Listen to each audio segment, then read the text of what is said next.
Model মাদ্রাসা, চাইলে school নাম দিতে পারতাম, আমি দেব না। চাইলে ইংলিশ মিডিয়াম নাম দিতে পারতাম, আমি দেব না। আমি চাই আমার ঘরের ছেলে কালকে বেরিয়ে যখন ইংরেজিতে লেকচার দিবে, 6 বছর 8 বছরের ছেলে 10 বছরের ছেলে যখন আরবিতে বক্তব্য দিবে, এবং সে যেন প্রাউডলি বলতে পারে I am the student of Syed Khaled Ali model মাদ্রাসা।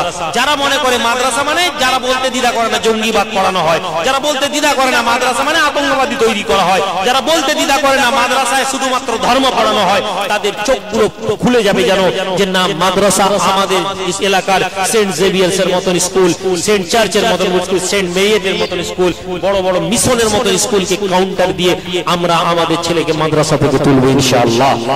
জোরে বলুন ইনশাআল্লাহ। জানার মাধ্যমে জ্ঞানের বিকাশ ঘটতে থাকে, কিন্তু জানার পদ্ধতি সঠিক না হলে তা আমাদের জ্ঞানকে ভুল পথে পরিচালিত করে।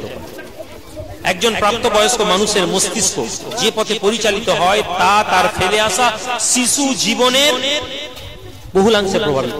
ছোটবেলা আমরা যা করি বড়তে সেটা আমাদের এফেক্ট করে। তাই মনোবিজ্ঞানীরা শিশু বয়সকে সবচেয়ে গুরুত্ব দেন। আপনার কোন সমস্যা হয়েছে, মনোবিজ্ঞানীরা আপনার ছোটবেলার ইতিহাস জিজ্ঞেস করে, বাপ ছোটবেলায় কে ছিল, কে মারা গেছে, কখন মারা গেছে, কেন? কেননা শিশু বয়সকে আপনার এফেক্ট। আমরা যদি একটু গভীর ভাবে দেখি, শিশুর বিকাশের ক্ষেত্রে আজ আমরা তাদেরকে আত্মকেন্দ্রিক লোভী বানিয়ে ফেলেছি। আপনার ছেলেকে আপনি কি বানিয়েছেন? কোচি ফার্স্ট হলে এই মোবাইলটা দিন, কোচি পরীক্ষায় ভালো রেজাল্ট কর।